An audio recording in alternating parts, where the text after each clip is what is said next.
¿Cuál es la relación entre la comunicación digital y la globalización?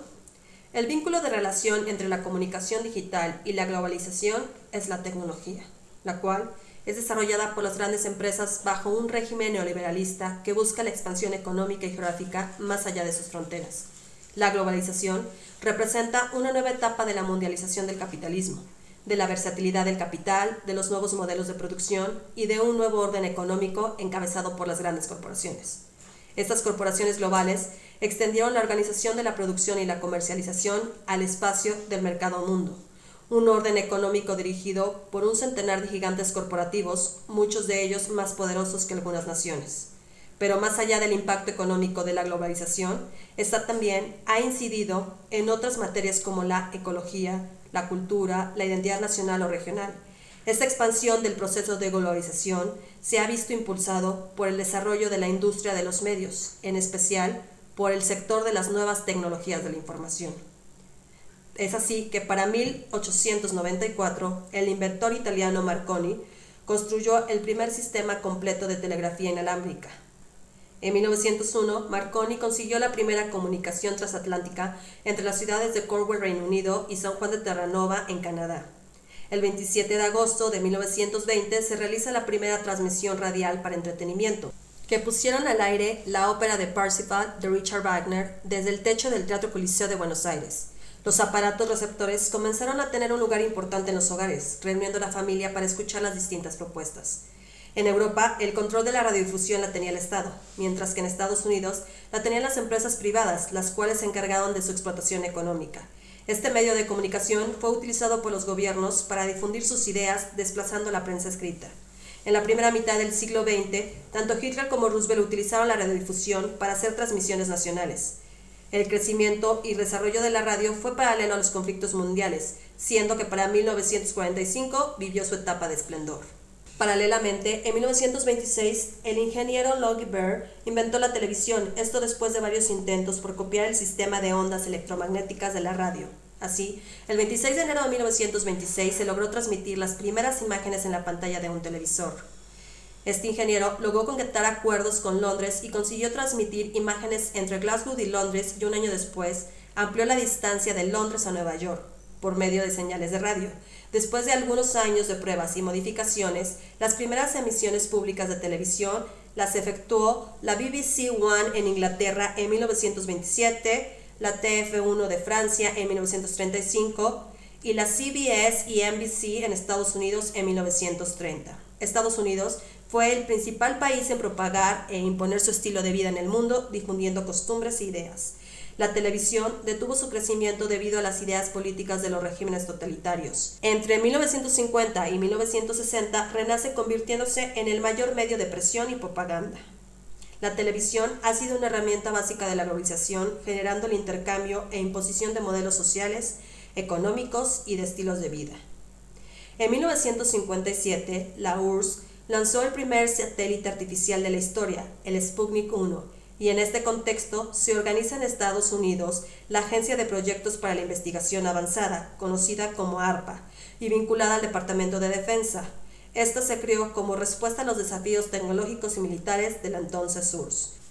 En 1966 se crea la web con esa primera red ARPA, hasta el posterior nacimiento del Internet que conocemos en 1983. Para 1990 se crea la web 1.0, mediante la cual se podía compartir contenido sin la posibilidad de interactuar. Es en el 2004 que aparece la web 2.0, en la cual se permite el compartir información mediante las plataformas digitales, con las redes sociales, los foros, los blogs.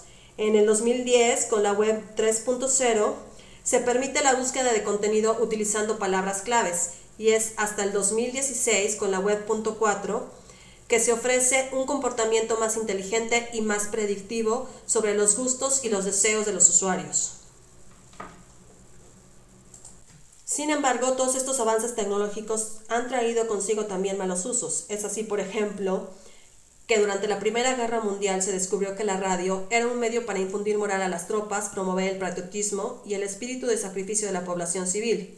Para la Segunda Guerra Mundial, no solo las emisoras oficiales tuvieron una enorme difusión, tanto los aliados como las potencias del eje, y muy en particular los alemanes y británicos, crearon una programación especial destinada al enemigo y transmitida desde las llamadas radios negras, emisoras falsas y clandestinas que operaban desde el bando propio pero camufladas como fuentes del bando contrario.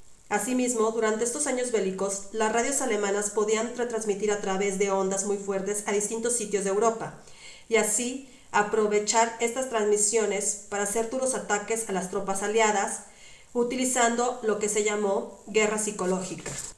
Hitler tenía muy claro que sus ideas no tendrían éxito a no ser que estas también fueran las ideas de los demás. Así, cuando más grande fuera el número de personas que pensaran igual que él, más fuerza tendría. Los intereses de estas masas eran bien conocidos por Hitler, quien dejó claro que Alemania tenía la misión de cambiar el mundo.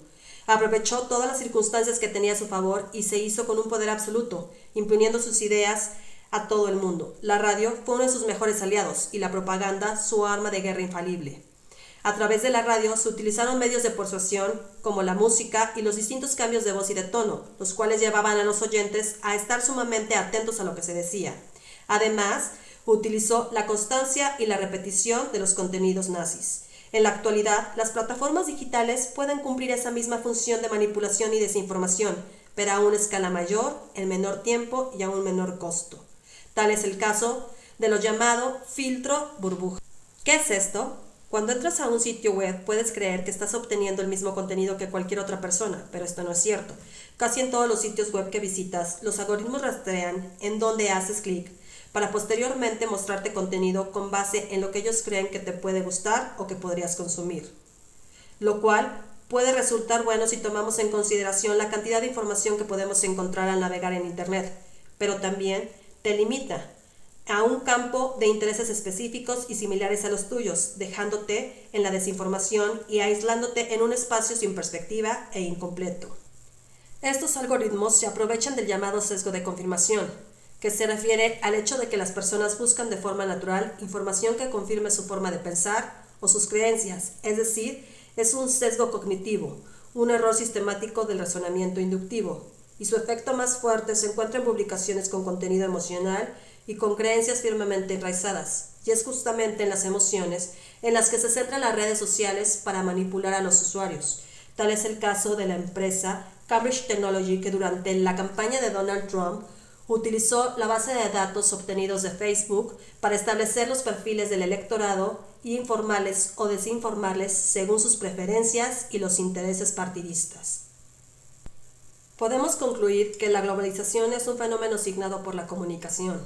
Las tecnologías de cómputo han llevado al mundo a niveles de progreso inimaginados años atrás. Estas tecnologías de la información han permitido la acumulación, la transferencia y el procesamiento de datos en tiempos y a costos muy reducidos, facilitando así el proceso de globalización.